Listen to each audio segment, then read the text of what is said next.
Hey guys, what's up? It's Vampire Bride. Today I'm doing a review of my new monitor, the CHG70 QLED 32-inch gaming monitor by Samsung.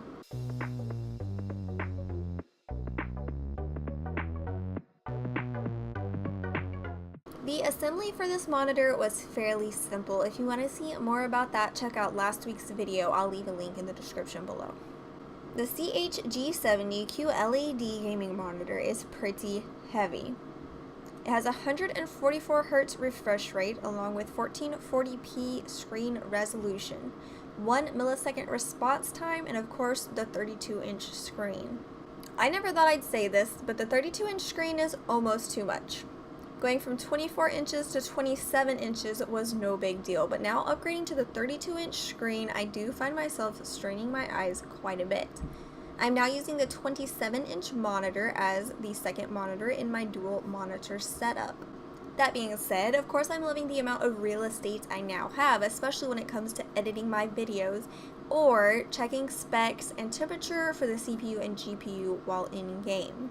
It's supposedly overclockable from the 144Hz refresh rate. I got it to say it overclocked to 154Hz refresh rate, but it did not show in-game. The monitor, especially in the middle, is very thick. That, along with the very large stand that it comes with, takes up over half of the width of my desk, even though I now have it pushed away from the wall. Though that looks tacky, having a monitor this size about 6 inches away from your face is way too close.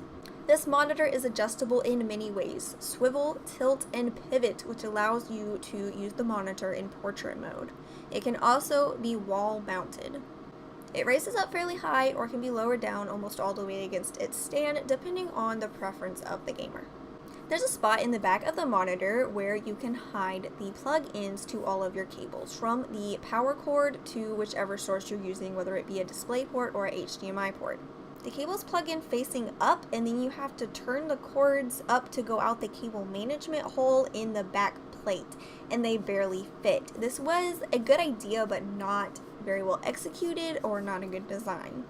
There's a cable management loop on the stand itself, but I don't think it does much good, as all it really does is make the cables go from higher up. I don't think that it really makes it look any better, and it makes the cables look any less of a mess.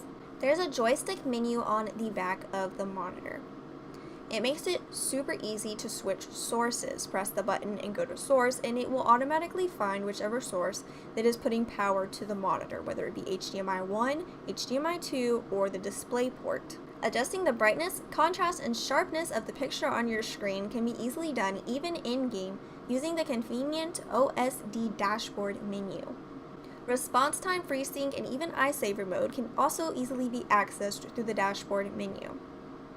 You can also easily adjust the sound volume.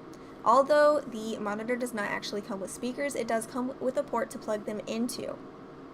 This is quite annoying, as I already have a surround sound system on my desk. I now have an extra set of speakers on my desk for when I am using the HDMI output to play, say, the PlayStation or whatever console I decide to plug into it, as the DisplayPort is being used as my main source, using it with my computer.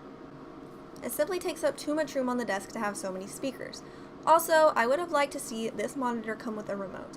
I know that's not something that you usually see with monitors, but I have two reasons why I say that. For one, it's a bit inconvenient to reach behind the monitor in order to get to the little joystick menu, especially when there's multiple speakers in the way.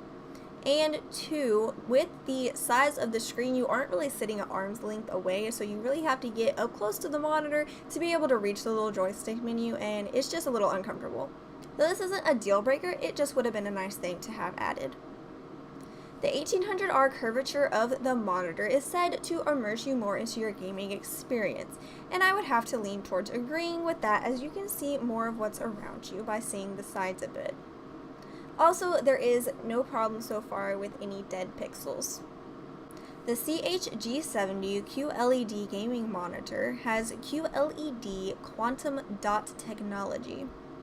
Quoted, "A billion shades of color with quantum dot technology, Samsung's QLED gaming monitor provides an extreme upgrade in your gaming experience." quantum dot makes today's games appear more lifelike by delivering a billion shades of accurate color. While the screen and the color look really great, obviously I cannot vouch to how true or not that is. Another feature of this monitor is HDR. HDR changes the game, and I quote, "The CHG70 QLED gaming monitor features support for high dynamic range, HDR, so dark areas are darker and bright areas are brighter. See mind-blowing detail and contrast as the bright blue skies share the screen with deep shadows and silhouettes. And it also has a 20-step black equalizer so that you can see in the darker parts of the screen. I love this feature as I hate not being able to see what's around me when I'm playing darker games. This feature allows things to show up better even in the dark areas. Also, it comes with AMD FreeSync 2 support. The CHG70 supports AMD's new Radeon FreeSync 2 technology, which gives gamers a smooth plug-and-play HDR gaming experience with twice the perceivable brightness and color of that offered by the sRGB spectrum, without distortion or visual distraction. At the time of purchase, this monitor cost around $600, and though I didn't pay that much for it, there's a certain amount of features and things that you expect from a monitor of that price point. One of those things that is nice to have is G-Sync. G-Sync makes gaming a smoother and tear-free experience by syncing the refresh rate and the frames per second of the game. Not having this is very noticeable with this monitor. There is a circular light behind the monitor, but it is so dim that you won't really notice it. Samsung claims the CHG70's arena lighting feature produces a pulsating light show on the wall behind it, adding to the atmosphere and helping you get deep into the zone.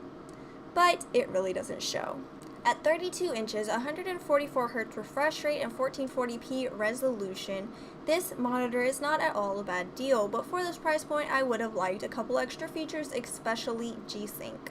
I tend to go for Samsung products quite a bit, from my Galaxy S9 Plus phone to my 55-inch Samsung television and of course my 27-inch Samsung monitor, but I don't know if I should have stuck with Samsung in this case. For the most part, I think this is a great monitor and I'm happy with it. For what it is, it has a fairly reasonable price point, but there are other monitors out there of similar size and specs for less money or with additional features. Here I compare it to the 32-inch Acer Predator monitor. So it's the same size and has similar specs with 144Hz refresh rate and the same screen resolution. But it also comes with G-Sync and is at a similar price point. This monitor does tend to have problems with dead pixels though, so that is a downfall. Doing your research before dropping so much money on a new monitor is definitely recommended. That being said, if G-Sync isn't too important to you, then I would definitely recommend this monitor, as honestly that's the main downfall for it. Personally, I know that the next monitor I'll be purchasing will definitely have G-Sync included. Thank you guys so much for watching. Let me know what you think in the comments below. Like this video if you liked it, and of course subscribe for more videos.